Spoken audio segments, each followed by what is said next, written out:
Hai semuanya, kembali lagi bersamaku dan pada kesempatan kali ini kita akan bahas mengenai materi dari mata kuliah Statistika Matematika 1. Nah, untuk selanjutnya kita akan bahas distribusi pola acak diskrit. Nah, di sini aku bagi ke dalam dua part, yaitu part pertama dan juga part kedua. Nah, untuk yang pertama, di sini kita akan bahas 4 pola acak diskrit, gitu teman-teman. Oke, yang pertama kita akan bahas mengenai distribusi pola acak dari uniform. Jadi uniform itu adalah seragam diskrit. Nah, dari namanya aja udah kelihatan gitu ya, dia seragam. Nah, di mana ciri-cirinya memiliki peluang yang sama untuk setiap kejadian pada pola acak X. Nah, jadi pola acak X itu memiliki nilai X1, X2, sampai XK. Nah, dari semua kejadian itu memiliki peluang yang sama. Nah, kalau kita udah belajar di video sebelumnya, peluang dari pola acak itu adalah fx-nya. Nah, jadi kalau kita lihat ilustrasi di bawah, jadi di sini ada sebuah grafik gitu ya. Nah, di mana ada sumbu X. Nah, yang menyatakan pola acaknya yaitu pola acak uniform dari X besar gitu. Nah, terus di sini ada peluangnya.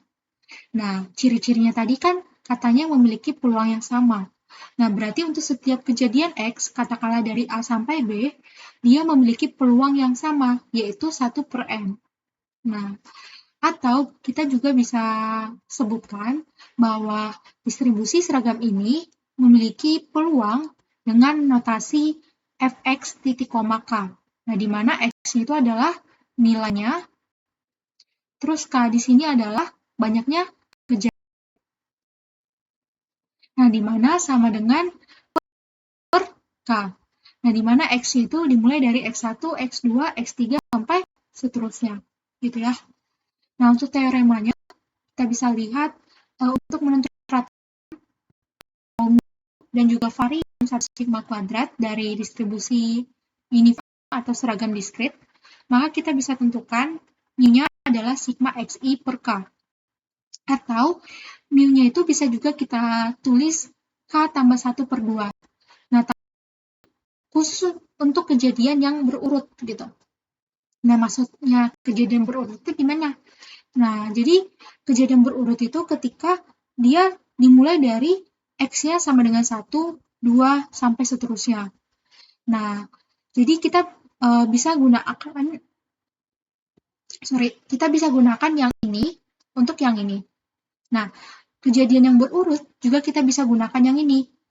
Tapi, kalau misalkan kejadian yang nggak berurut, katakanlah X-nya itu sama dengan 1, 3, 6, sampai seterusnya gitu ya. Ya, dimana ini kan nggak berurut ya. Nah, maka kita bisa gunakan yang ini, gitu teman-teman. Dan juga sigma kuadrat sama dengan sigma xi dikurang mu dikuadratkan per k. Atau sigma kuadrat sama dengan n kuadrat atau k kuadrat kurang 1/12. Jadi ini juga khusus untuk kejadian yang berurut, di mana x-nya itu dimulai dari 1, 2, sampai seterusnya.